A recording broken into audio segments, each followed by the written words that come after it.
Good afternoon. Welcome to Jim Munley's World of Weather. Clicked on to long range weather forecast discussion for March 16th to 28th, March 16th to 20th.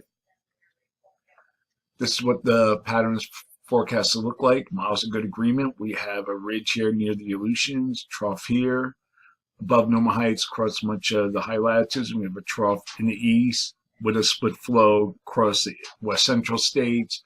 And we go to the end of the period. We come to the 20th. We don't see much change, and the models are good agreement. And then, yet we have another threat of another storm, but I'm not going to go much into it. This will occur early next week as northern stream energy originating in the Arctic is forecast to dive southward to the vicinity of Hudson Bay. And this energy will determine the conditions that occur in the east early next week. As usual, the models are displaying a moderate degree of run-to-run variability. All guidance generally shows surface low crossing the Ohio and Tennessee valleys by Monday. The difference in the models is how quickly energy transfers to the coast. Overnight guidance is quicker in this process. Rain and higher elevation snows are forecast across the West Lake next week. Precipitation is forecast from the northern plains to southern plains, and rain could be locally heavy in the south. Snow will be possible in the northern plains, and the system I was talking about in the east will bring another event to the east early next week, and snow will be possible in the north of the system. March 19th to the 23rd.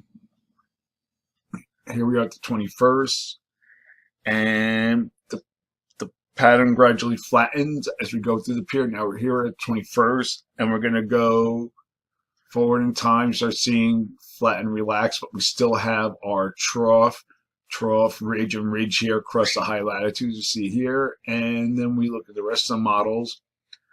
They're pretty much in agreement during this period. So for this forecast period, I am forecasting below normal temperatures here, and for this region here, I keep saying probability of occurrence, so I'm jumping ahead. Forecast anomalies of 2 to 4 degrees below normal, or forecast above normal temperatures forecast here, and anomalies of 4 degrees are forecast. And for precipitation, calling for above normal precipitation west of the Divide and most areas east of the Mississippi River. And the probability of occurrence is 40 to 55%, and we have below normal precipitation forecast for the southern plains. Probability of occurrence is 40%. And then now we go to March 24th to 28th, and during this period, the pattern continues to flatten, almost a zonal flow across much of the nation here. So a trough, and the one difference here, like most of the models are showing generally the same thing you see here, but the GFS kind of maintains the pattern from the previous period, a little bit of a split flow, and with a ridge near the west coast from Alaska to off the west coast. That's the only difference. But other than that, near to below normal heights across much of the nation. So for this forecast period, I am forecasting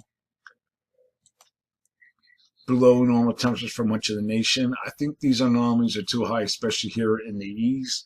So for now, I'm going to be conservative on forecasting anomalies to be about 6 degrees below normal. And for precipitation, calling for above normal precipitation here. And for this region, and probability of occurrence is 35 to 55%. So that's the long-range weather forecast discussion for March 16th to the 28th. Thanks for coming to Jim Munley's World of Weather, and have a good day.